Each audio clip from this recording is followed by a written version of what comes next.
Hi, my name is David Mannock, and this is part two of my previous video in which I started to talk about behavior, cognition, and motivation. And I suggested at the end that I would review for us three areas or domains regarding motivation, which is the toughest question for us in psychology to discern and understand why people do what they do. And there are all kinds of theories, very interesting, legitimate theories that we should look at. But I want to suggest three things. If we want to understand why a person does what they do, the motivational question, we can ask what seems to be the desire of a human person. What does a human person long for? What are their longings? And what do they need? Neuroscience in the 1990s, when we scanned the human brain, it became known as the decade of the brain. And from that decade, we stunningly, some in research walked away, understanding humans are wired for relationship.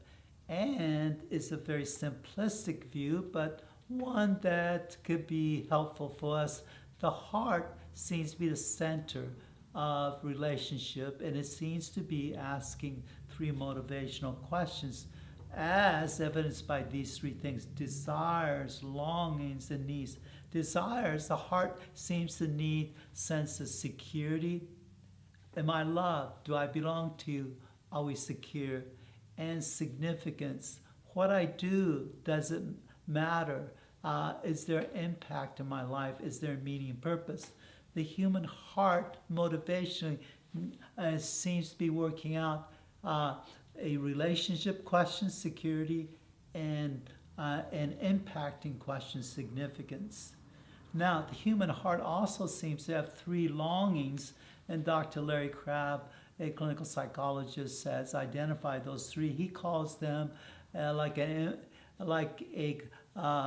cone at the surface, the largest opening, are what he calls casual needs, and those are needs that reflect our tastes. Some people like Italian when they go out for dinner. Some people like sushi. Those are casual longings. And relationship, it's sad when we die over casual longings.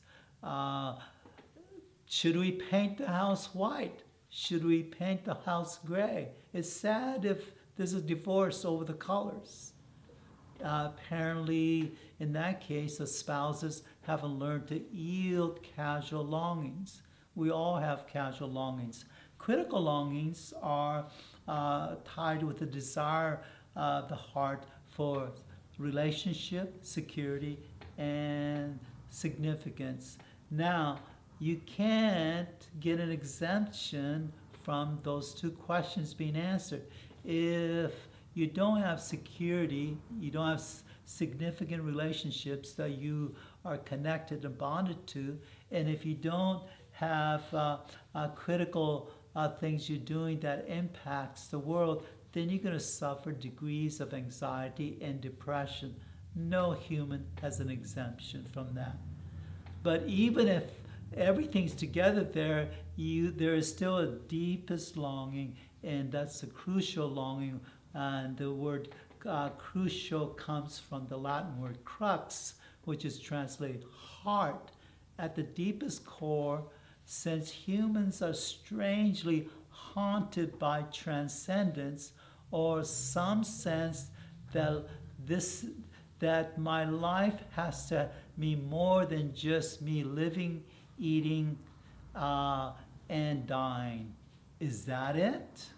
We are haunted by a sense of eternity and transcendence, and in that unfolds the deepest longing of the heart, a longing for connection with the divine. And so, casual, critical, crucial longings of the heart. So, desires, longings, and then there are human needs we know from attachment theory, confirmed in neuroscience, and there are four unconscious attachment needs. They are first presence. Presence is in relationship, you want to experience that the person is physically present and emotionally available. It happens really quickly. And when I go home and say, hey, honey, how was your day? My wife turns around and says, David, so good to see you. She just signaled being physically there and emotionally available. And I experience a sense of connection. That's presence. She met my presence need. But if I go home and say, hey, how you doing, sweetheart? How was your day? And she turns around and says, it's 8 hours. Not a single text from you. I don't exist, do I? I go, immediately anxiety kicks in because she's physically present but not emotionally open. So if you want to be present and meet the presence need of the person, you have to be there and be open. That's presence need. If the other person's closed or not there, then you will go into the second attachment need, separation anxiety. You will try to find this person, open up, and we call that hyperactivation. Open up, and if that fails, you will hypoactivate, you will withdraw. That's separation anxiety. Then sometimes you face some threat or danger to your existence. And when you do that, you need the other person to be safe haven, or safe harbor is as I'm experiencing some threat or danger. I just talked to my doctor, annual physical, and my doctor wants me to do this special lab work. I'm anxious. Then your partner has to say, it's going to be okay. We're going to walk this through together. They have to present compassion and strength. And then the person goes, safe haven. Okay. Then the last one, which is real tricky for most people, is called safe, secure base. And you have to use other person as a launching pad and move away from them to explore your existence and come back to celebrate.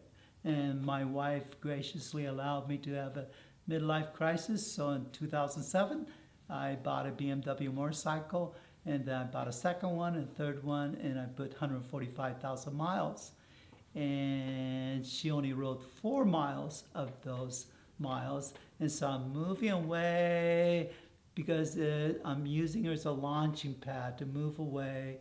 And then I come back home, and the first 5 minutes being home and celebrating the 2-3 day trip was wonderful.